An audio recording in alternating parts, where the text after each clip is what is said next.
topic is how to set up the Watson Starter Kit in IBM Cloud with a small walkthrough.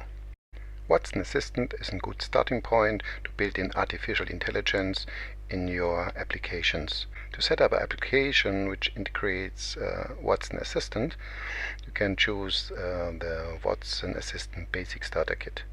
Let us take a look how the application will look like. Here's a simple interaction, just asking something, and Watson Assistant will answer. And we can verify the output on the right hand side.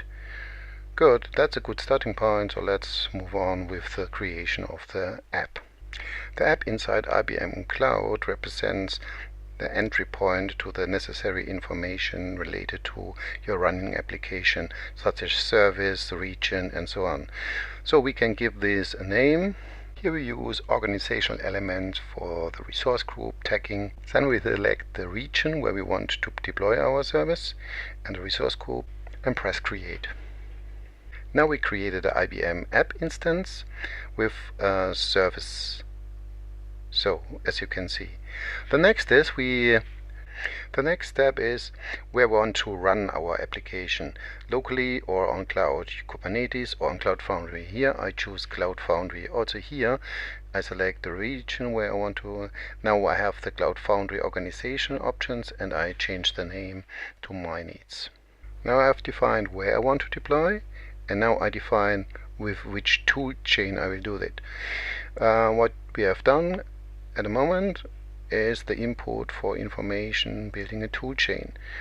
This tool chain will later automatically get the code from a Git repository and deploy it into the cloud. And the first step is we'll examine the source code which is cloned into our GitLab repository in IBM Cloud. And now open up the cloned code in our GitLab repository inside IBM Cloud. By the way, this is a private GitLab repository. And we can see there in the README there are some additional configuration steps we have to follow. The Watson Assistant service can be configured by skills. Before it was called workspaces. Skills workspaces to have a unique identifier, the workspace ID or skill ID. So we open up our Watson Assistant service and we create such skill, and we will take the unique identifier and put it into our configuration environment variable of our Cloud Foundry application. So we use an existing sample just to instantiate it, and now we get our workspace ID, and we will copy this ID and put it into the environment variable of our Cloud Foundry app.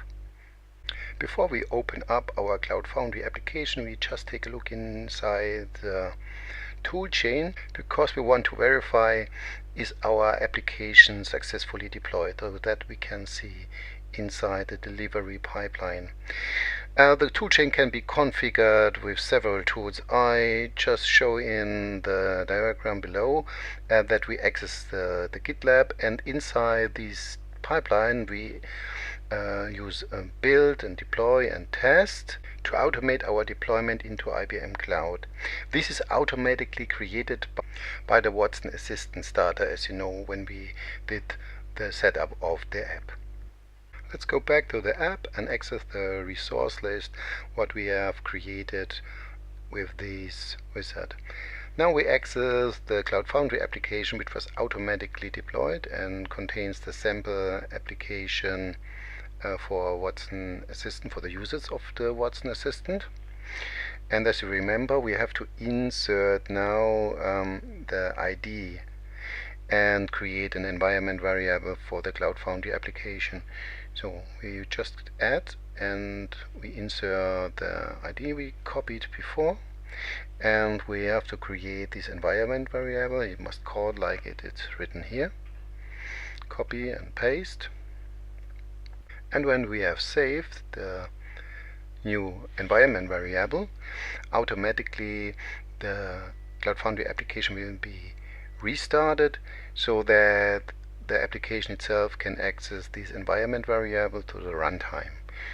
If the restart has finished, we can access the application and we have a running integrated solution using the Watson Assistant. We can take this application as a starting point for our own applications and get a brief overview how all the components inside IBM Cloud are related. I hope this was useful for you, and thanks for watching.